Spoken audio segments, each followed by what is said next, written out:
4 foundations of mindfulness. Feeling sensation.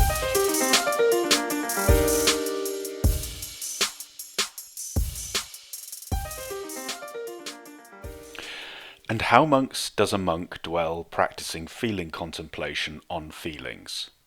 When experiencing a pleasant feeling, the monk knows, I experience a pleasant feeling.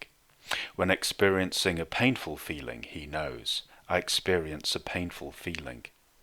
When experiencing a neutral feeling, he knows, I experience a neutral feeling. So we continue now with our look at the 4 foundations of mindful awareness.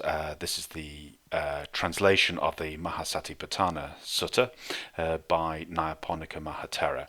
And we've reached the second foundation, which is the foundation that's called Vedanā in the Pali, and this translates into English as feeling and sensation. And again, obviously we issue the usual caveats when it comes to translating these terms into English, that they have a technical meaning in the Buddhist canon that doesn't always translate exactly into English. So one of the things that often confuses people here when looking at Vedanā is this use of the term feeling, because obviously we use the term feelings to mean an emotional state or about how we feel about something, and although there is a relationship to it, it's not exactly the same as what Vedanā is pointing to. So we need to unpack that a little bit. One of the main differences really is that Vedanā is a deeply instinctual force that all living beings have, and it can be expressed in 2 ways. One is a subjective experience in consciousness, which is this painful, pleasant and neutral feeling. Those are subjective descriptions of how Vedanā is experienced in consciousness subjectively, but Vedanā is also expressed objectively in the way that it orientates the body of the organism, either towards something which is pleasant, away from something which is painful, and then a neutral, neither towards nor away. So it's expressed in these 2 ways, subjectively as pleasant and painful, or neutral, and also in movement, orienting towards or away, or again, neither towards nor away, a neutral physical expression. And this is so for all living organisms, and Buddhistically speaking, Vedanā is expressed. It's the same between, for example, me seeing a big cream cake and going, ooh, that looks nice, which is immediately, as you can hear from my voice, and probably if you could see me, you see my eyes looking at that cream cake and leaning in towards it. That's the movement towards of something pleasant. And it would be the same, for example, it's the same Vedanā used to describe, for example, the way that a plant's leaves will orientate themselves towards the sun, heliotropism as it's known. So, as I'm sure you're aware, certain plants, well, all plants obviously that are photosynthesizing orientate their leaves upwards towards the sun, but in fact as the sun moves through the sky, you can see through that sort of stop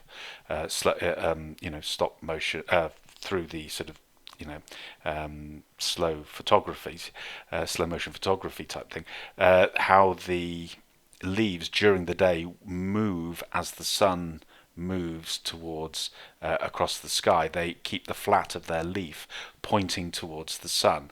That heliotropism also would be called Vedanā in this system too. So even though we don't necessarily know that the plant is experiencing the same sort of pleasant or unpleasant feelings in consciousness, I know there's some research around that, but either way, that expression is the body of the plant itself shows that Vedanā.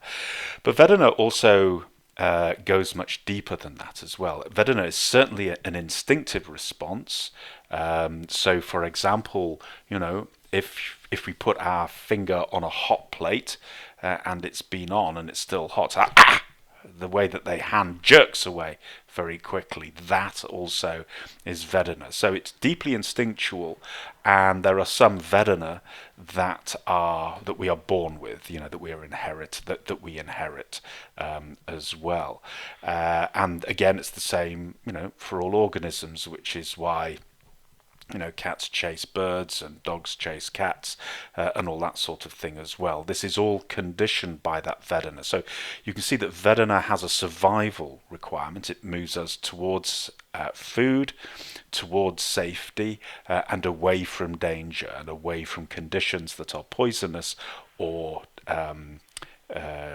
threatening to the organism. So on that very basic level, whether you're an amoeba or whether you're, a primate, we operate, our movements operate accordingly. But it's also clear as well that in many of us, many animals, including obviously humans, Vedanā is something that can be conditioned as well.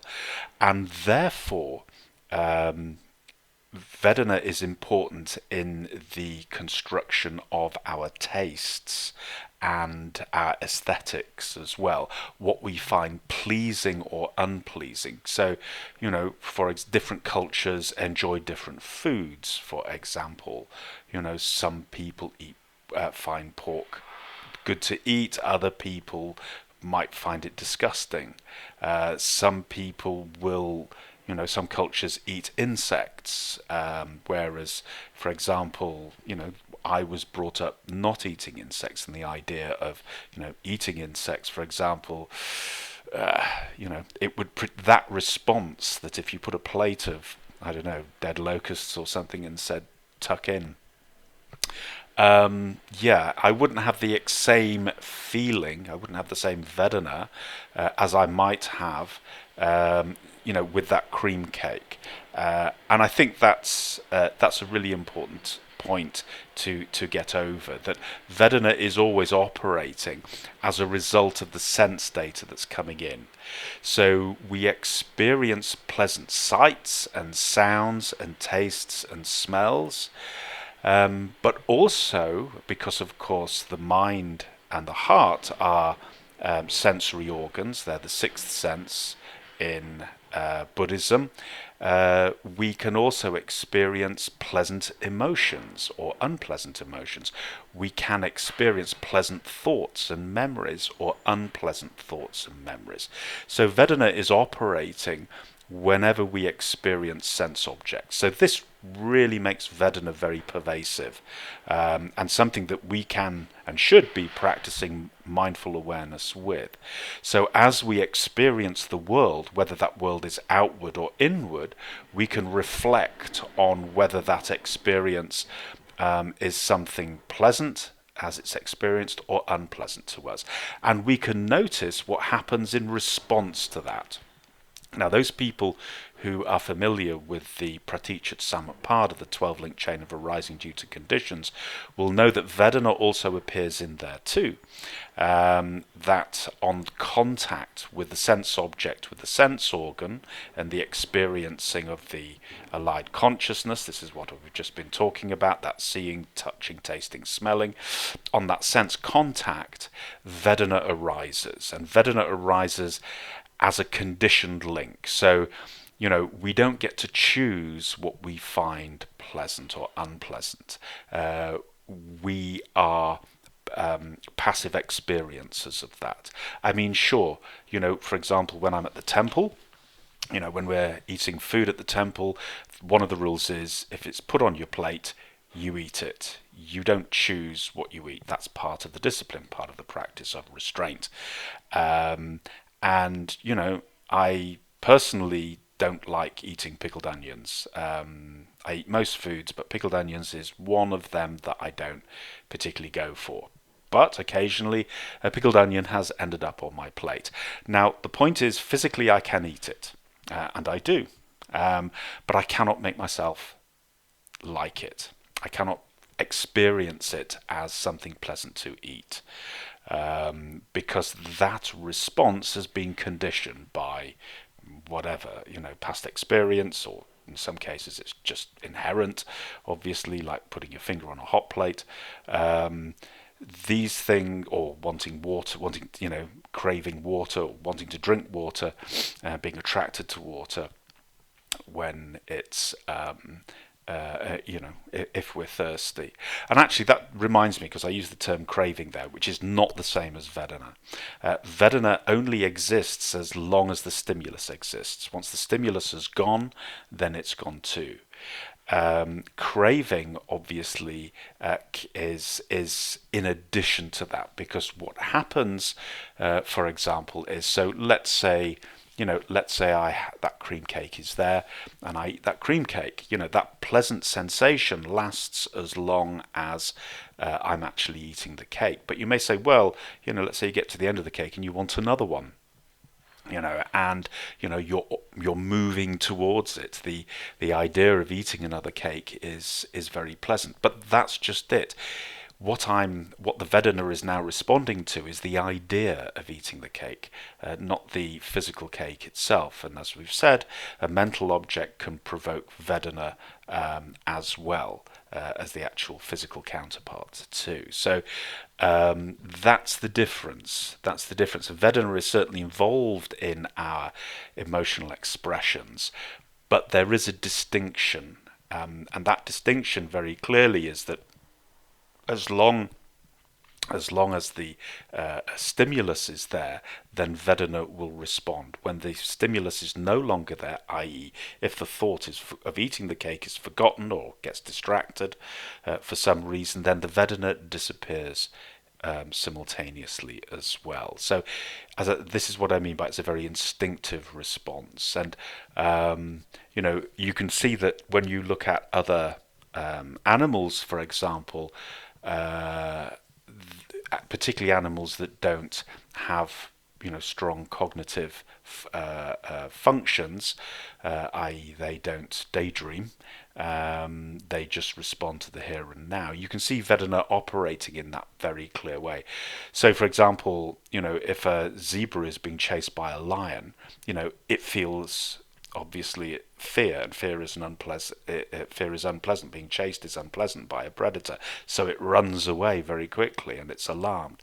But once the predator gives up, then the zebra doesn't suffer from trauma. It simply stops, checks that there's no further danger. Once it's satisfied, puts its head down and starts nibbling the grass again. Whereas if that happened to us, we would be in trauma. We'd be suffering from PTSD, probably not able to sleep, have to take a pill, probably have to get some counselling as well. And that's because that experience would then continue to be replayed in the imagination, because the passion, the fear, has been switched on and continues to work in the imagination, and that keeps the Vedanā going. Well, we're going to look at that in a little bit more detail in the next foundation, because the next foundation is indeed the mind, or the heart, and then its contents, so we can look at that in a little bit more detail then. For now, we'll just stick with that Vedanā. So yes, so Vedanā can be instinctual. It can also be conditioned through experience, like being bitten by a dog produces fear and an unpleasant sensation whenever one meets subsequently a dog. And this is, of course, for example, how phobias can get started. And so the question comes in, well, then, if we have an unhelpful habit or an unskillful habit, how do we row that back? If Vedanā is so strong and it's, we cannot lay it down by an act of will, how do we change that conditioning? And this is all part of the process of what's called bhavana, which is another term for meditation and contemplation, but it actually means development, because that's how it works. But it's directed development. So how do we change a habit? In other words, if we want to get rid of a bad habit or establish a healthy new habit, how do we do that? Well, in Buddhism, in Buddhist practice, this is through the discipline of the practice of restraint and meeting with the force of Vedanā in the present. And can give an example of this, because this isn't just something that's Buddhist. This is something that's used in psychology when people do suffer from phobias. And there was an interesting program about a woman who had a phobia against birds and even feathers. She couldn't hold a feather in her hand, for example. She couldn't bear it touching her. It filled her with terror. And what had happened is that as a young girl, she had been with her mother and her auntie, and a bird had flown it down the chimney into the room. And there was a big panic as the two adults tried to catch the bird and release it. And the little girl, who was 4 years old, was absolutely terrified by this. And that experience sort of set a trauma in train, and it became a full-blown phobia in time. And so she had done, she'd been to many places trying to overcome this phobia, but none of them had worked. And so she was trying this sort of new one, and there was a sort of documentary made about it. Anyway, so what happened was that the woman came in, sat at the table, and opposite her was the psychologist who said, right, we're going to use this process of deconditioning, which is a very well established process for phobias. And what he did was that he took out a feather and he placed it on the table in front of her, and he said to her, on a scale of 1 to 10, where 1 is no fear and 10 is terror, how frightened do you feel? And she said 4. And he said, okay. And then he began to sort of move the feather towards her, and she was at 5, and so forth. And they were having this conversation, and as she was looking at the feather, the fear began increasing. And what happens, of course, is that even though it's still on the table and she's looking at it in her own mind, that established habit is really beginning to build up that phobic response, and it's becoming increasingly uncomfortable. And so it was 6, and then 7, and then 8. And gradually she moved back from the table, and there was a sofa behind her, and she sat on the sofa and then curled up on it in a sort of fetal position. And then she said 10. 10. I'm really terrified. And the psychiatrist said to her, she said, well, if you've reached 10, then that's as scared as you can be. You cannot physically feel more fearful than you're feeling now. And right now, even though it's unpleasant, you are bearing it, because you're talking to me and you're on that sofa curled up, but you are talking to me. There's only one way your fear can go now, and that is has to reduce. And as she kept talking to her, the woman said 9, and then 8, and then 7.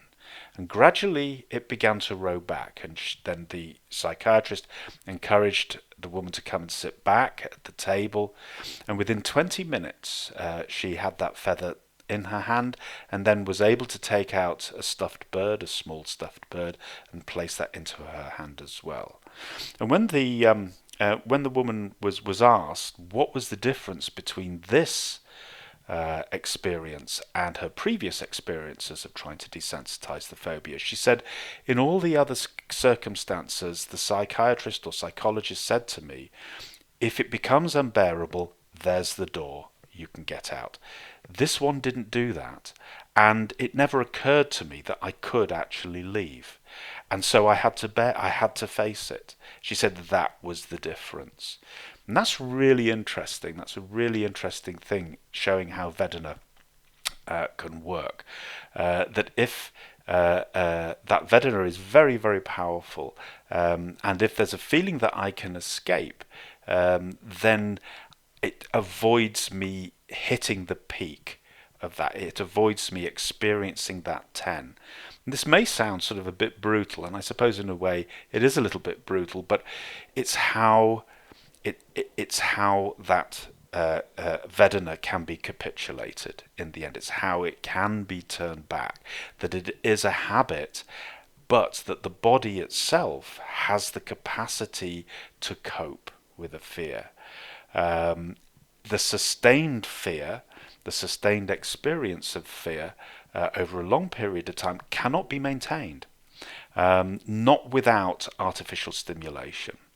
But if we are aware, if we have to stay with the experience of the fear itself, then strangely something different happens. It begins to row back. And then a new habit can replace the old one. And this is how the process works. Now, obviously, that is a very extreme case. But in the case of an ordinary habit, for example, so like if we're trying to establish a habit of meditation and we're trying to do it at 5 times a week at the same time each day, there's going to come a day when a feeling of Vedanā comes up that I don't want to do it. If we are mindfully aware of that Vedanā and we pay the Vedanā attention, then going back to that 12-link chain, it cannot flow into desire and grasping. It expires as it's fully lived and experienced in the present. It's what that psychiatrist did to that woman. He forced her to experience it fully. She didn't entertain thoughts of escape and fleeing, so which would defend her against the experience of the Vedanā. What she had to do was to experience the Vedanā fully, and as she did that, it peaked and then began to decrease. And that's what happens in overcoming bad habits. That's how, if you talk to people who are recovering from addictions, for example, that's how it's done. It's becoming aware of that craving and that pull, and not succumbing to it by not feeding it with thoughts of how to get what I want. Staying with the sensation, staying with the feeling itself, does that. It breaks the chain and allows us to reforge a different habit. So it's a fascinating thing, Vedan. Vedan is often overlooked. People just say, oh yeah, it's pleasant, unpleasant, neutral. Let's move on to something more interesting. But actually, once we really start paying attention to Vedana, we discover just how pervasive it is. It conditions not only our tastes in food, on the newspapers we read, on the people we speak to, on the music we listen to, the literature we read. It conditions us culturally. It's the mechanism that's right at the heart of all our aesthetic tastes, both obviously that we like and that we don't like, as well. So tremendously powerful, and well worth all the time and effort taken in exploring it. Okay, so we'll leave that there and come back for the third foundation later. Don't forget you can find a lot more material on the Zen Gateway itself, www.thezengateway.com, and if you want to sign up to the newsletter, you'll find the form to do so on the home page. Till the next time.